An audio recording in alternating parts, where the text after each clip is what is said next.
Thank you very much. I'm with Hugh Dellar, who is well known in the industry for vocabulary and stuff, but I'll let Hugh introduce himself. Can you tell us a bit more about yourself, Hugh? Yeah, so hello. Thank you very much for inviting me on. My name's Hugh. I've been teaching English as a foreign language for 30 years now, 31 years since 1993 now. So coming up for 31 years, and I'm also a teacher trainer and a course book writer. I've written a couple of kind of 5 or 6 level series with National Geographic Learning called Outcomes and Innovations. Along with my writing partner, Andrew Walkley, we've also written a book called Teaching Lexically, which I guess is kind of what we've sort of become famous or infamous for. And yeah, I guess kind of, I don't know if I'd say teaching vocabulary is one of my main interests, but kind of teaching language in its most holistic kind of sense is something I've long been interested in. And particularly kind of teaching spoken language has also been something I've always been interested in. And yeah, that's basically me. I run a website called Lexical Lab as well, where we kind of blog about language and about teaching and run quite a busy kind of Instagram page as well, where we do all of those kinds of things as well. Yeah, very, very busy. Actually, on the course, on the supplementary material section, each unit has a supplementary material section, and Lexical Lab is something that I point our trainees towards. Oh, thank you. Yeah, Thank so you. very an excellent resource. So vocabulary, when I started teaching, I guess, and quite a long way into my career, I thought that vocabulary was just individual words, table, chair, Yeah. spoon, whatever. And I kind of realized it wasn't. So can you tell us what is vocabulary? Yeah, I think that's a really interesting question. And I would say that I was probably the same when I first started teaching. I very much thought of vocabulary as single words. And to be fair, I think part of that was exacerbated by the way course books often presented language. You know, that often there'd be a kind of match words to pictures or match words to meanings or whatever. And it took me quite a long time to get my head around the fact that vocabulary was, I mean, obviously it includes single words. Yeah. And, you know, in a way, when you're starting out, a lot of what you learn will be single words. Mm, Um, and as you get better, you learn to do more with those words. And I think the learning to do more with the words involves learning kind of two things. It involves learning how those words interact with other words and how those words interact with grammar. And I think it also just means recognizing that there's a huge number, a huge number of commonly repeated blocks and chunks and groups of words which are often used together. mm, And you can think of it in lots of different ways. I mean, you can think of it as words which often go together, like, you know, heavy rain or lose face or, I don't know, accept defeat or, you know, lose gracefully or whatever. mm. You can also think of it as kind of multi-word units. So it could be things like, by the way, going back to what you were saying earlier, I'm operating on the assumption that. But I think you can also think about it just as kind of sometimes almost like whole sentences or whole chunks of language that you remember and repeat and reuse. So on a very basic level, it can just be something like, what's your name? Where, you know, maybe we don't think of that as vocabulary, but I think for most people, they learn that as a fixed expression and they use it as a fixed expression. And there are lots of things like that, you know, just things like, how should I know? Yeah. Mm. You probably don't put that together using your knowledge of the word how and should and I and no. You just learn it as a chunk. Yeah. And then I think when you start thinking of language like that, there's all kinds of things. So you got things like, you know, I've been meaning to read that, but I just haven't got round to it yet. Oh, I've been meaning to see that, but I just haven't got round to it yet. Oh, I've been meaning to watch that, but I just haven't got round to it yet. Been meaning to go there, but I just haven't got round to it yet. Oh, I've been meaning to call him, but I just haven't got round to it yet. And there are these kind of chunks that have slots that you can change, but you can't change them infinitely. You know, they're often quite limited in the way that you can change them. And I think the more you think about spoken language and the things that people often say, the more you notice how much of that kind of language there is. I mean, I do this thing called 1 Minute English on Instagram and YouTube. Mm. And a lot of it is just things that I've been teaching in class that have come up that I suddenly realized that, oh, I've never taught that or I've never thought about that. I mean, just a couple of things here. It's like nothing could be further from the truth. He just rubs me the wrong way. We decided on the spur of the moment, hey, knock yourself out. You know, Yeah. that forced my hand. There's all those kinds of little things that are just that there's a kind of massive amount of those bits of language that I think are often overlooked in course book material and are overlooked in terms of the way we're trained to think about language ourselves, Mm. you know. And that if students want to get good and if they want to kind of progress, they need to start taking on board that language. And I think particularly from kind of say FCE up to CPE, it's almost all that kind of stuff. You know, I Hmm. mean, you look at the Cambridge guidelines for what you need to pass those exams. The grammar requirements don't change much. The vocab load is insane. It kind of goes from like 2,500 word knowledge at FCE to like 5 or 6,000 word knowledge at CAE to kind of 12, 13,000 working knowledge, word knowledge at CPE. So, I mean, to go from each level in the Cambridge exams, you're basically doubling the amount of vocabulary you That's a know. huge jumps. It's huge. It's like learning everything you've learned again, you know, each time. And, Mm. you know, that takes time and effort and focus. And from teachers, I think it takes a kind of understanding of the fact that that's the main obstacle that those students at that level face. Mm. Uh, you know, I think moving up to sort of pre-int is different. I think when you're going from elementary to pre-int, a lot of what you might call vocabulary, apart from single words, is just learning to grammar stuff in little chunks. So, you know, Mm. it's like I used to, but I don't anymore. You know, it's things like that. Or, you know, I used to, but I stopped. You know, Yeah. and I think it's thinking about how the grammar and the vocab interact in very common, predictable ways. You know, have you ever been to? No, never, but I'd like to. You Yeah. know, it's thinking about those kinds of things as vocabulary almost, you know. Would you recommend to teachers that they teach these fixed phrases and expressions and language chunks together Yeah, or break absolutely. them up? Absolutely. Almost from the off in a way, because I think it's thinking about, so say you're a beginner level student of a language, right? And Mm. yeah, I'm guessing a lot of people watching this will have, or maybe still are, you know, learning a language from scratch. When you're learning a language from scratch, what you really want to be able to do is to have very basic conversations. Yeah. You don't just want to be able to go to someone's house and kind of go, book, you know, table, computer. You want to be able to kind of say, like, you know, what do you do? I'm a teacher. You know, do Mm. you enjoy it? Yeah, it's great. Where do you live? You know, in London. Oh, whereabouts? North London. Yeah, you know, you want to be able to have those kind of basic conversations. And the Yeah. only way you're going to learn to do that is if you learn these things as fixed routines or fixed repertoires and you have a lot of repetition. And I think anyone who's learned a language in situ overseas, I mean, for me, the language I speak best is Indonesian. And Right. I lived in Indonesia in the 90s.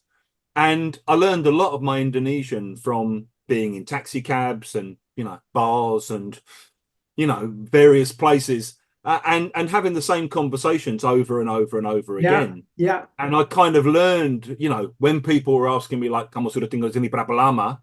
It basically just means how long have you been living here? Hmm. I didn't know, I didn't think about it as, oh, that's the present perfect continuous. I'm not ready for that yet. I just thought people keep asking me, "Kamu sudah tinggal di sini berapa lama?" I better find out what the hell it means and how to answer it. Yeah. Yeah. And so I wasn't thinking of it in terms of learning single words, although I did learn a lot of single words as well, you know, often as like self-study from dictionaries and bilingual lists and stuff. But I think initially what I really wanted to learn was just how to have those basic conversations in a way that allowed me to survive. And Mm, then from that, you start kind of adding vocabulary. So at a low level, if you're learning something like, what are you doing this weekend? Okay. Lots of students will just kind of say something like, I to shopping. Okay. I to sleep. I to football. mm, And what you're then doing as a teacher is you're kind of going, right, so I'm going shopping tomorrow. Okay. mhm. I'm just going to sleep. You're going to watch football or play football. Yeah. Play. Oh, so I'm playing football. And you're treating play football or watch football or, I don't know, go shopping, not just as a collocation, but you're giving them the grammar that they need to go with it in Mm. that conversation. So I would say, I would almost see the whole thing. I'm going shopping or I'm playing football or I'm just going to sleep, almost as like a kind of fixed bit of language that you just want to learn and reuse and repeat. Yeah. And possibly every Friday when you're having that conversation, stuff like that's going to come up again. Hmm. As you get better, what happens is you kind of go, all right, where are you going? Are you looking for anything special? Who do you play with? What position are you? You learn all that extra stuff as you get better. But what drives that is your desire to have a basic conversation about your life in a meaningful kind of way, I think. That's So such a good way of approaching it, because you're teaching these fixed kind of expressions to your students, and they're getting comfortable with it. yeah, They feel confident in what they're doing, and then you can start substituting. I'm going to play football, I'm going to play badminton. exactly. And you can give some of it as input that you decide on yourself as a writer or as a teacher, and then some of it can be given in response to what comes up from the students. And then Mm, when the students leave the classroom, they can have those conversations again themselves, and they're more likely to be able to engage with English in that way than if they're just learning a bunch of random vocabulary and some present simple and present continuous rules, or if they're doing, he is riding a bicycle, she is playing the guitar or whatever, because it's quite mm. hard to imagine how you then transfer something like that into a conversation. Like, what are you going to do with that outside the classroom apart from point at people in the street and say, she is wearing a hat, which is, bit weird, really, as something to tell someone. So I think it's just always being driven by what is it students might want to say? What is it students are going to talk about? What are Mm. normal conversations? What are they going to do with the grammar and the vocabulary that we're giving them? What's the kind of, what might they hear said or done with this language we're giving them? Can we think about how to give it to them in a way that looks sensible and normal and typical? Yeah, yeah. Something that students can use, and it's student centered. It's relevant for Yeah, their lives, right? yeah, yeah, yeah, yeah, yeah, yeah, yeah. Yeah. If you were to suggest to teachers what kind of vocabulary should they be focusing on, what would you say? What would you recommend? So I think there's two or three ways you can think about that. Um, I think one way is have a look at what's in the book you're using. Obviously, as a course book writer, I'm going to tell you some books organize this in more sensible ways than others. But I think about the kinds of conversations students are having at your level and think about things that are on the edge of what you think they might be able to say. And often that will mean kind of not your typical lexical sets. So say you take something like talking about a party, Yeah. okay? If you take traditional lexical sets, you'll have something like 10 nouns for different kinds of parties. So you'll have like a farewell party, a birthday party, a leaving party, a housewarming party. Or you might have like 10 adjectives to describe parties, like, expensive, glamorous, I don't know, crowded.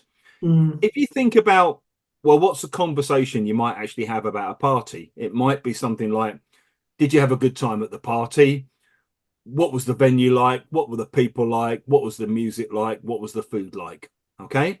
If you think about that, you then start thinking, okay, what kind of answers might you give? Well, you might say something like, it was held in a converted warehouse. The atmosphere was amazing. The DJ just played all the hits. The DJ cleared the dance floor. I know everyone was going crazy. There was a buffet. They didn't have many vegetarian options. So you start kind of thinking about what kind of answers might you give to these questions if you're having conversations? Which words in there might be new for the students? How can I set that up? And what you can then do, I think, is just kind of give them the exercise. They can match the questions to the answers. They can then have a practice. What was the last party you went to like? Or when was the last time you went to a party? Did you have a good time? What was the food like? What was the music like? And then I think the other way to think about what you're teaching is giving students things that they're trying to say and that they want. And sometimes that will mean teaching things which are so with the first thing I was talking about, that's often to do with utility and frequency and kind of making sure things are a little bit above the level of your students. So like when I'm writing, what we're doing is we're always checking how frequent things are. If you've got a choice where you have to kind of go, it was a pain, it was a hassle, it was a drag, or it was a faff. Well, any of those work. Which ones have we taught already? None of them. Right. Well, which one's the most useful one there? Which one's the highest frequency word? Pain. Okay. It was a real pain. Let's teach that one first. So it's kind of thinking about frequency in a way. At lower levels, you want to be teaching things which are most frequent, because the reason those words are most frequent is because those are the words that you're going to hear and see the most. Sometimes you might need words which are less frequent but are really useful in that context. So, if you're at dinner and you want someone to pass the salt, in that sentence, like, could you pass the salt? Salt is probably the least frequent word in that sentence. Could you pass the salt, please? Yeah? Always please.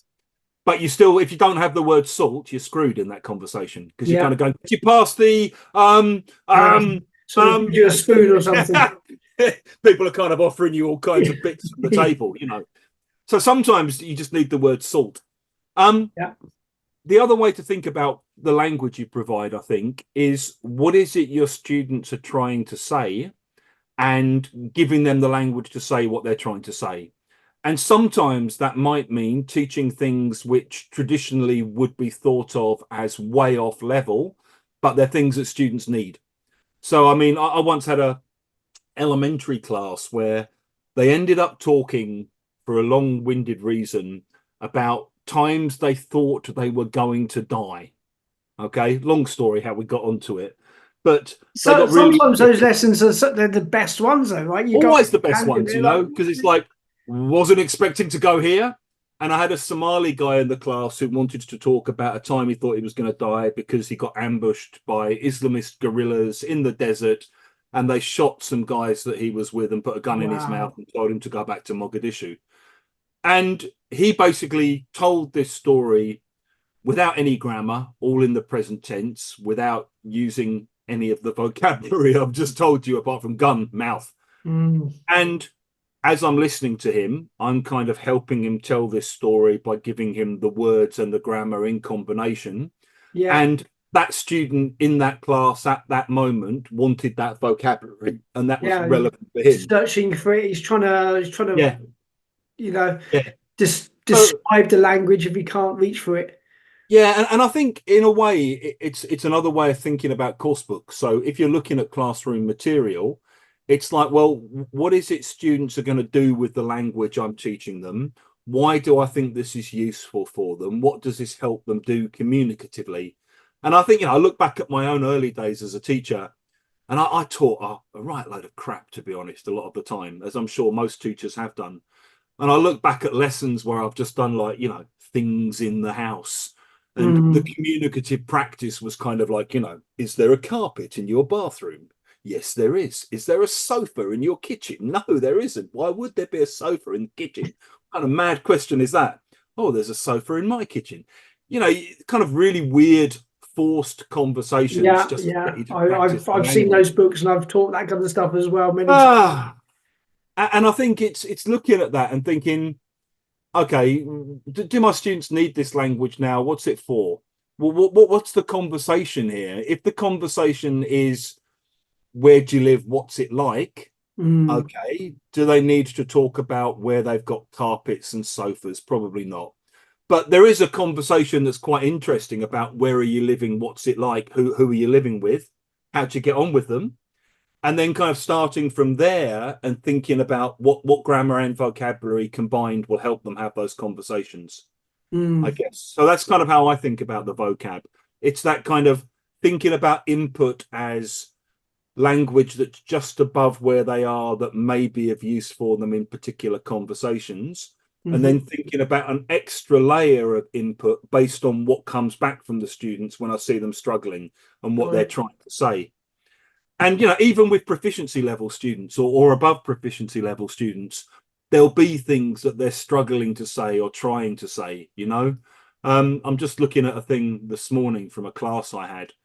I do this class, they're all language teachers. And basically, what I'm doing is working from things that they're trying to say. So they're saying things like, my blood pressure's all over the place at the moment. I should probably go and get a checkup. He's been applying for a residence permit there, and it's a very drawn out process. It's been Mm, dragging on for ages, and there's no light at the end of the tunnel.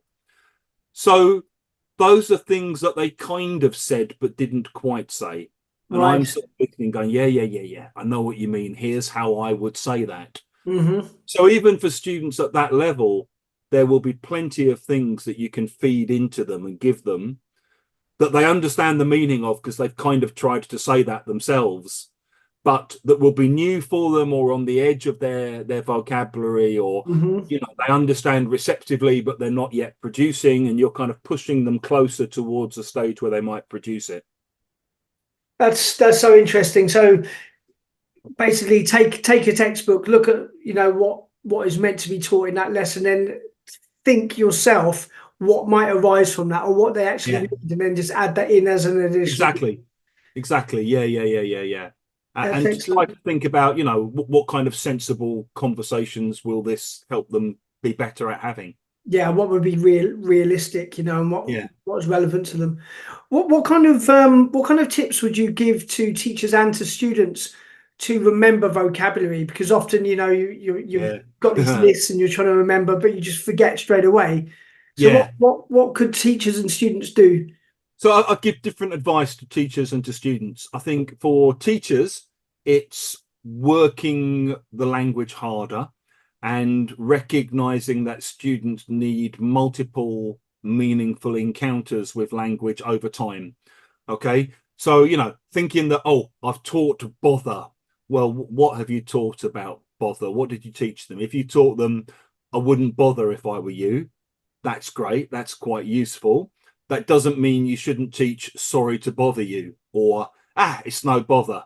Knowing words involves knowing that the meaning is the easy part. Okay. I think when you're teaching vocabulary, what's important is not just giving single words, showing students how the words work in fully grammaticalized sentences. If you're teaching bother, you could just go, bother means trouble. Well, it kind of does, yeah. Hmm. But how does that help students? Because you can't say, I don't know, I got into bother at work. It doesn't work like that. Hmm. Yeah, sorry to trouble you, sorry to bother you kind of works the same, but sometimes it means trouble, sometimes it doesn't. What students really need to know is, how does this word interact with other words and with grammar? And can I be allowed to encounter it repeatedly over time? So I think as a teacher, it's thinking more about your examples, writing whole sentences up on the board, writing little mini dialogues up on the board. Sorry to bother you, but can I just make a quick announcement? Sorry to Hmm. bother you, but do you know if there's a station near here? Do you know where the station is? Something like that. Yeah. It's then recycling that stuff, using it yourself in your own teacher talk, coming back to it. Next time you see it in a course book, drawing students' attention to it, asking extra questions about the language you're teaching. and sometimes just slowing down and doing a bit more with what you've got. So maybe if you're doing an exercise and you've got something like, I don't know, there's no light at the end of the tunnel, Mm. you might ask students, can you think of any other situations where it might feel like there's no light at the end of a tunnel? When might you say, at least I can see a bit of light at the end of the tunnel now? And kind of Mm. just exploring the context with the students, working with them. If you're teaching something like, I don't know, pass out, like, whoa, you can ask them, you might pass out because it's too hot on the tube. Any other Mm. reason why people might pass out?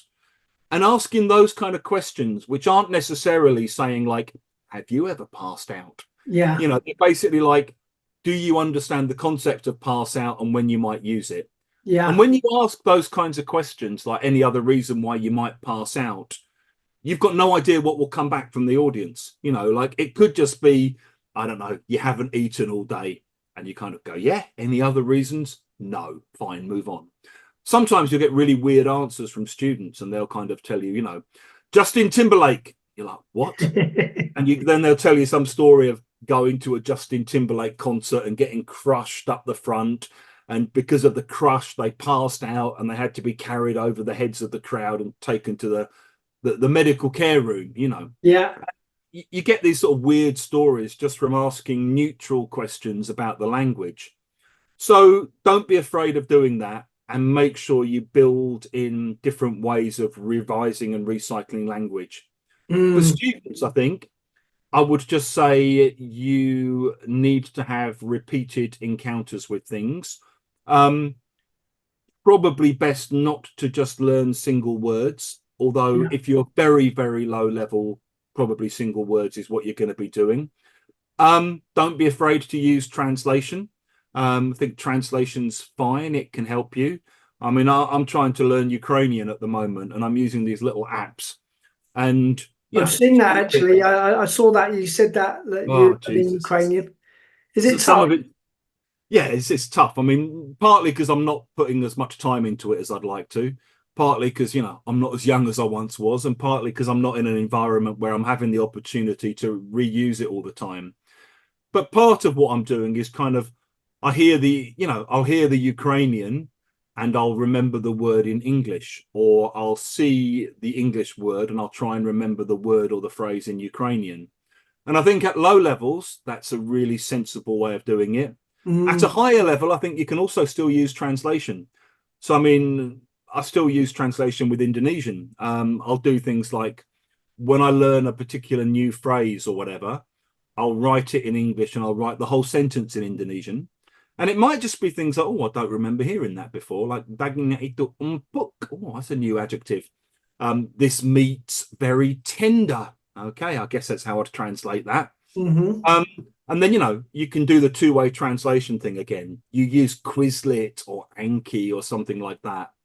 And I think you do need to put the hours in to try to remember things.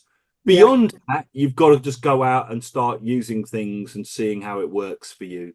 And as a learner, at some point you need to start listening and reading, and maybe even if it's only graded readers or graded listening stuff, you Hmm. do need to be exposing yourself to language, probably that you've already studied.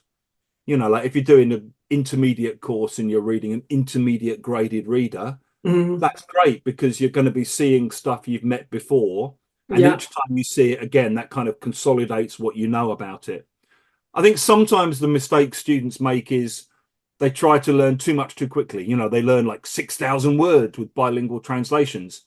And it's like, slow down a bit and learn to do more with what you've Yeah. got already. Build on what you've learned and Exactly. reinforce what's coming next. Yeah. And I think it's just recognizing the amount of repetition that's necessary for things to stick. I mean, and I'm finding it massively with my Ukrainian. It's like repeat, repeat, repeat, repeat, repeat. And then you still forget. It's Yeah. frustrating. It's really frustrating, but a lot of repetition. I think it's good for teachers to learn a language like that so you can actually Yeah, remember what it's like yeah, for students trying to learn English, right? yeah, yeah, yeah, yeah, yeah, yeah. I mean, it's very humbling. Absolutely. No, Hugh, yeah. thank you so much for Thank joining you, me Stuart. today. Yeah, I really Yeah. do appreciate it. Where can teachers find you? How can they connect with you? So you can find us on Instagram. It's lexical_lab. You can email me if you want. It's just Hugh, Hugh, at lexicallab.com. You can find me on Facebook. You can go through the Lexical Lab website. We're on YouTube as well as Lexical Lab. And I'm always happy to hear from teachers and be in touch with people, and always happy to talk about teaching. So, feel free to get in touch. Brilliant. Thank you Yeah. so much, Hugh, and Thank have you. an awesome week. And I'll see you. Thank you. And look forward to seeing you in Brighton. Yeah. Brilliant. Thank you, mate. Take care. Let us know when it goes live or whatever you're doing with it, Stuart. Yeah. I will do. Absolutely. Yeah. Yeah. It should be sometime this week, I think. No problem. No rush. All right. Cheers, mate. Take Yeah. care. Take Yeah. care. Bye. All right, mate.